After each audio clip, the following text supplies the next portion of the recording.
Can I ask just one more? I pleaded as Edward accelerated much too quickly down the quiet street. He didn't seem to be paying any attention to the road. He sighed. One, he agreed. His lips pressed together into a cautious line. Well, you said you knew I hadn't gone into the bookstore and that I had gone south. I was just wondering how you knew that. He looked away, deliberating. I thought we were past all the evasiveness, I grumbled. He almost smiled. Fine then, I followed your scent. He looked at the road, giving me time to compose my face. I couldn't think of an acceptable response to that, but I filed it carefully away for future study. I tried to refocus. I wasn't ready to let him be finished now that he was finally explaining things. And then you didn't answer my first question, I stalled. He looked at me with disapproval. Which one? How does it work? The mind reading thing. Can you read anybody's mind anywhere? How do you do it? Can the rest of the family? I felt silly asking for clarification on make-believe. That's more than one, he pointed out. I simply intertwined my fingers and gazed at him, waiting. No, it's just me, and I can't hear anyone anywhere. I have to be fairly close. The more familiar someone's voice is, the farther away I can hear them. But still, no more than a few miles. He paused thoughtfully. It's sort of like being in a huge hall filled with people. Everyone's talking all at once. It's just a hum, a buzzing of voices in the background, until they focus on one voice, and then what they're thinking is clear. Most of the time, I tune it all out.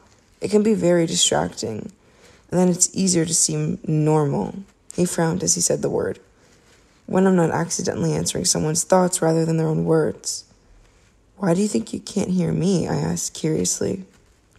He looked at me, his eyes enigmatic. I don't know, he murmured. The only guess I have is that maybe your mind doesn't work the same way the rest of theirs do.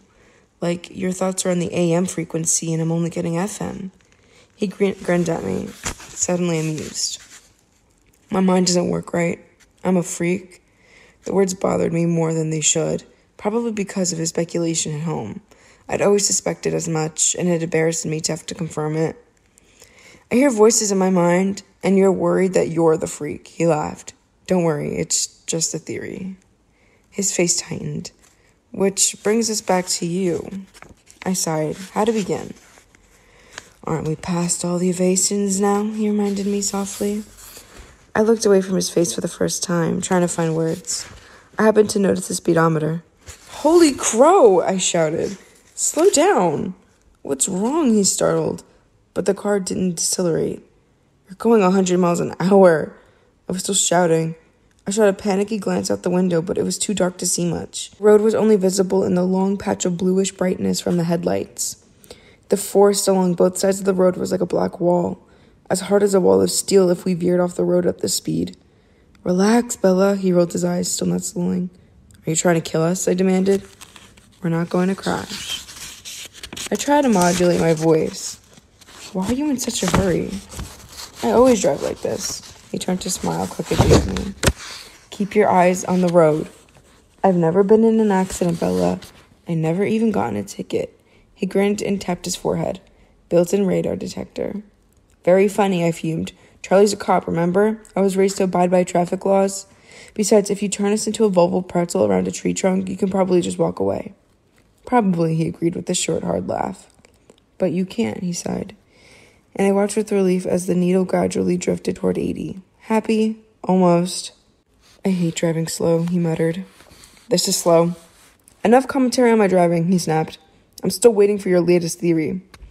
I bit my lip. He looked down at me, his honey eyes unexpectedly gentle. I won't laugh, he promised. I'm more afraid that you'll be angry with me. Is that bad? Pretty much, yeah. He waited. I was looking down at my hands, so I couldn't see his expression. Go ahead. His voice was calm. I don't know how to start, I admitted. Why don't you start at the beginning? You said you didn't come up with this on your own. No. What got you started? A book? A movie? He probed. No, it was Saturday at the beach. I risked a glance up at his face. He looked puzzled. I ran into an old family friend. Jacob Black? I continued. His dad and Charlie had been friends since I was a baby. He still looked confused. His dad is one of the Culia elders. I watched him carefully. His confused expression froze in place. We went for a walk. I edited all my scheming out of the story.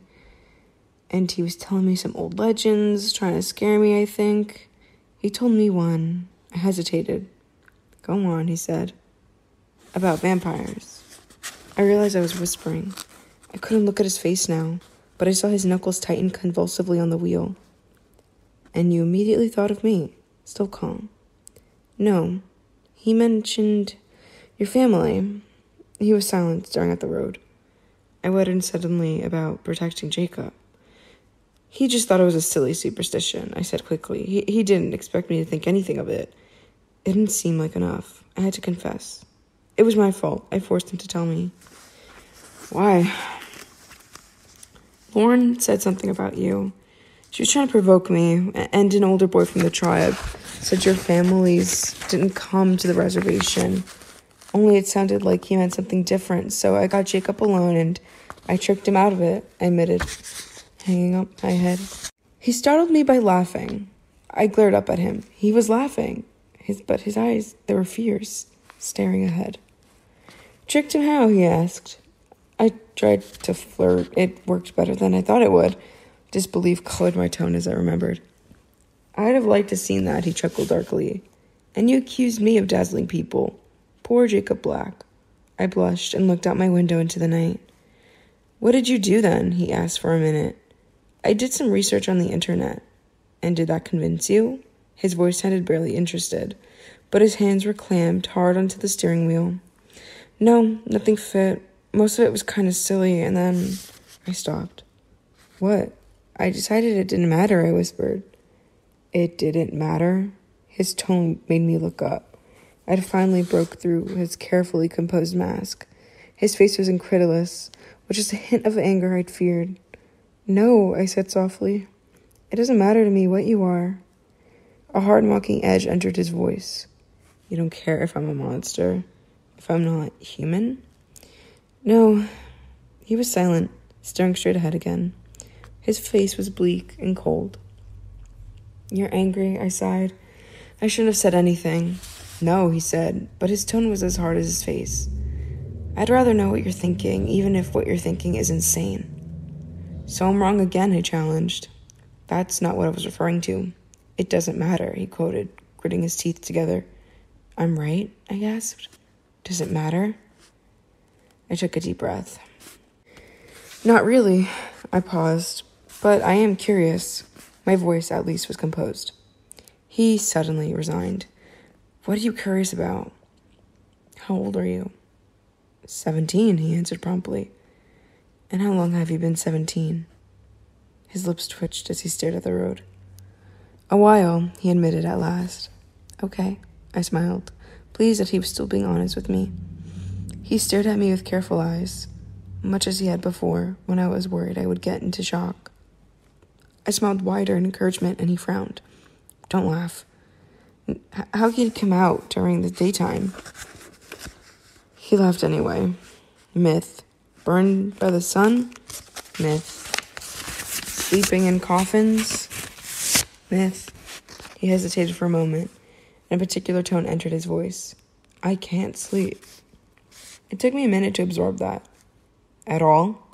Never, he said, his voice nearly inaudible. He turned to look at me with a wistful expression. The golden eyes held mine, and I lost my train of thought. I stared at him until he looked away. You haven't asked me the most important question yet. His face was hard now when he looked at me. Again, his eyes were cold. I blinked, still dazed. Which one is that? You aren't concerned about my diet? He asked sarcastically. Oh, I murmured. That. Yes, that. His voice bleak. Don't you know if I drink blood? I flinched. Well, Jacob said something about that. What did Jacob say? He asked flatly. He said you didn't hunt people. He said your family wasn't supposed to be dangerous because you only hunted animals. He said we weren't dangerous? His voice was deeply skeptical. Not exactly. He said you weren't supposed to be dangerous, but the Culiats still didn't want you on their land just in case. He looked forward, but I couldn't tell if he was watching the road or not. So he was right about not hunting people. I tried to keep my voice as even as possible. The Culiots have a long memory, he whispered. I took it as confirmation. Don't let that make you complacent, though, he warned me. They're right to keep their distance from us. We are still dangerous. I don't understand. We try, he explained slowly. We usually are very good at what we do. Sometimes we make mistakes, me, for example, allowing myself to be alone with you.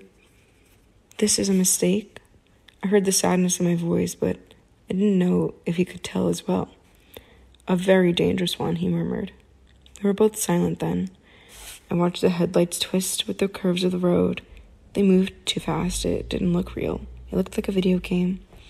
I was aware of the time slipping away so quickly, like the black road beneath us, and I was hideously afraid that I would never have another chance to be like this with him again. Openly, the walls between us gone for once. His words hinted at an end, and I recoiled from the idea. I couldn't waste 1 minute I had with him. Tell me more, I asked desperately, not caring what he said, just so I can hear his voice again. He looked at me quickly, startled by the change in tone. What more do you want to know? Tell me why you hunt animals instead of people, I suggested. My voice still tinged with desperation. I realized my eyes were wet, and I fought against with grief that was trying to overpower me. I don't want to be a monster, he said, his voice very low. But animals aren't enough? He paused. I can't be sure, of course, but I'd compare it to living on tofu and soy milk. We call ourselves vegetarians, our little inside joke. It doesn't completely satiate the hunger, or rather thirst, but it keeps us strong. Strong enough to resist, most of the time. His tone turned ominous. Sometimes it's more difficult than others.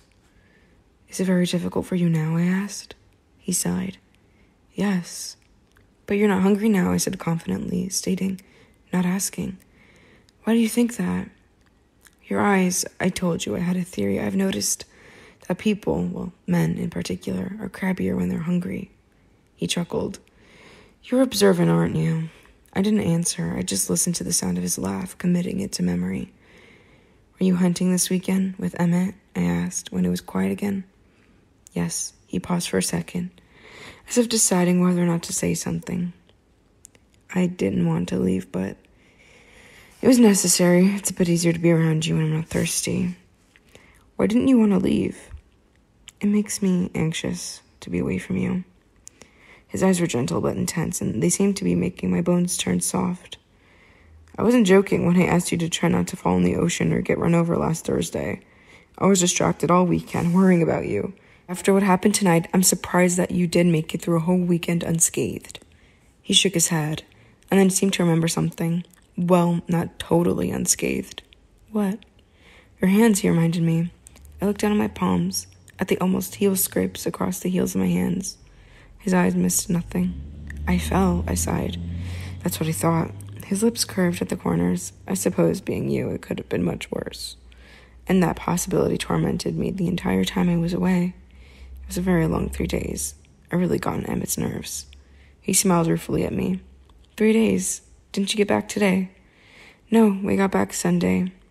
Then why weren't you in school? I was frustrated, almost angry as I thought about how much disappointment I had suffered because of his absence. Well, you asked if the sun hurt me, and it doesn't. But it can't go out in the sunlight, at least not where anyone can see. Why? I'll show you sometime, he promised. I thought about it for a moment. You might have called me, I decided. He was puzzled. But I knew you were safe. But I didn't know you were. I hesitated, dropping my eyes. What? His velvety tone was compelling. I didn't like it, not seeing you. It makes me anxious, too. I blushed to be saying this out loud. He was quiet. I glanced up, apprehensive. I saw that his expression was pained. He groaned quietly. This is wrong. I couldn't understand his response. What did I say? Don't you see, Bella? It's one of the things for me to make myself so miserable, but a wholly other thing for you to be so involved. He turned his anguished eyes to the road, his words flowing almost too fast for me to understand. I don't want to hear that you feel that way. His voice was low but urgent. His words cut me. It's wrong. It's not safe. I'm dangerous, Bella. Please grasp that. No. I tried very hard not to look like a sulky child. I'm serious, he growled. So am I. I told you it doesn't matter what you are. It's too late. His voice whipped out low and harsh. Never say that. I bit my lip and was glad he couldn't know how much that hurt. I stared out the road. He must be close now. He was driving much too fast. What are you thinking? He asked, his voice still raw. I just shook my head, not sure if I could speak. I could feel his gaze on my face, but I kept my eyes forward. Are you crying? He sounded appalled. I hadn't realized the moisture in my eyes had brimmed over. I quickly rubbed my hand across my cheek, and sure enough, the traitor tears were there, betraying me. No, I said, but my voice cracked. I saw him reach toward me hesitantly with his right hand, but then he stopped and placed it slowly back on the steering wheel. I'm sorry. His voice burned with regret. I knew he wasn't apologizing for the words that he had upset me. The darkness slipped by us in silence. Tell me something, he asked after another minute, and I could hear him struggle to use a lighter tone. Yeah? What were you thinking tonight, just before I came around the corner? I couldn't understand your expression. You didn't look that scared. You looked like you were concentrating very hard on something. I was trying to remember how to incapacitate an attacker. Self-defense. I was going to smash his nose into his brain. I thought of the dark-haired man with a surge of hate. You were going to fight them. This upset him. Didn't you think about running? I fall down a lot when I run, I admitted. What about screaming for help? I was getting to that part. He shook his head. You were right. I'm definitely fighting fate, trying to keep you alive. I sighed. We were slowing, passing into the boundaries of Forks. It hadn't taken less than 20 minutes. Will I see you tomorrow? I demanded. Yeah, I have a paper due too, he smiled. I'll save you a seat at lunch. It was silly, after everything we'd been through tonight, how that little promise sent flutters through my stomach and made me unable to speak. We were in front of Charlie's house. The lights were on, my truck in its place. Everything utterly normal. It was like waking from a dream. He stopped the car, but I didn't move. Do you promise to be there tomorrow? I promise. I considered that for a moment, then nodded. I pulled his jacket off, taking one last whiff. You can keep it. You don't have a jacket for tomorrow, he reminded me. I handed it back to him. I don't want to have to explain to Charlie. Oh, right, he grinned. I hesitated, and on the door handle, trying to prolong the moment. Bella, he asked in a different tone, serious but hesitant. Yes. I turned back to him too eagerly. Will you promise me something? Yes, I said, and instantly regretted my unconditional agreement. What if he asked me to stay away from him? I couldn't keep that promise. Don't go into the woods alone. I stared at him in blank confusion. Why? He frowned and his eyes were tight as he stared past me out of the window. I'm not always the most dangerous thing out there. Let's leave it at that.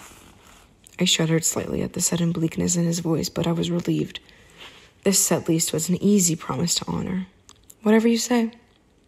I'll see you tomorrow, he sighed, and I knew he wanted to leave now. Tomorrow, then. I opened the door unwillingly. Bella? I turned, and he was leaning toward me, his pale, glorious face just inches from mine. My heart stopped beating. Sleep well, he said. His breath blew in my face, stunning me. It was the same exquisite scent that clung to his jacket, but in a more concentrated form. I blinked thoroughly dazed. He leaned away. I was unable to move until my brain had somewhat unscrambled itself. Then I stepped out of the car awkwardly, having to use the frame for support. I thought I heard him chuckle, but the scent was too quiet for me to be certain. He waited until I stumbled to the front door, and then I heard the engine rev quietly. I turned to watch the silver car disappear around the corner. I realized it was very cold. I reached for the key mechanically, unlocked the door, and stepped inside. Charlie called me from the living room. Bella? Hey, Dad, it's me. I walked in to see him. He was watching a baseball game. You're home early. Am I? I was surprised. It's not even 8 yet, he told me. Did you girls have fun? Yeah, it was a lot of fun. My head was spinning as I tried to remember all the way back to the girls' night out I had planned. They both found dresses. Are you right? I'm just tired. I did a lot of walking. Well, maybe you should go lie down. He sounded concerned. I wondered what my face looked like. I'm just going to call Jessica first. Or just with her? He asked, surprised. Yeah, but I left my jacket in her car. I want to make sure she brings it tomorrow. Well, give her a chance to get home first. Right, I agreed. I went to the kitchen and fell, exhausted, into a chair. I was really feeling dizzy now. I wondered if I was going to go into shock after all of this. Get a grip, I told myself. The phone rang suddenly, startling me, and I yanked it off the hook. Hello? I asked breathlessly. Bella? Hey, Jess, I was just going to call you. You made it home? Her voice was relieved and surprised. Yeah, I left my jacket in your car. Can you bring it to me tomorrow? Sure, but tell me what happened, she demanded. Tomorrow, in Trig, okay? She caught on quickly. Oh, is your dad there? Yeah, that's right. Okay, well, I'll talk to you tomorrow. Bye then. I can hear the impatience in her voice. Bye, Jess. I walked up the stairs slowly, a heavy stupor clouding my mind. I went through the motions of getting ready for bed without paying any attention to what I was doing. It wasn't until in the shower the water was too hot, burning my skin, that I realized I was freezing. I shuddered violently for several minutes before steaming spray could finally relax my rigid muscles. Then I stood in the shower, too tired to move, until the hot water began to run out. I stumbled out, wrapping myself securely in a towel, trying to hold the heat from the water in so the aching shivers wouldn't return. I dressed for bed swiftly and climbed under my quilt, curling into a ball, hooking myself to keep warm. A few small shudders trembled through me. My mind still swirled dizzily, full of images I couldn't understand, and some of them I fought to repress. Nothing seemed clear at first, but as I fell gradually closer to unconsciousness, a few certainties became evident. About 3 things I was absolutely positive. First, Edward was a vampire. Second, there was a part of him that I didn't know how potent that part might be, that thirsted for my blood. And third, I was unconditionally and irrevocably in love with him.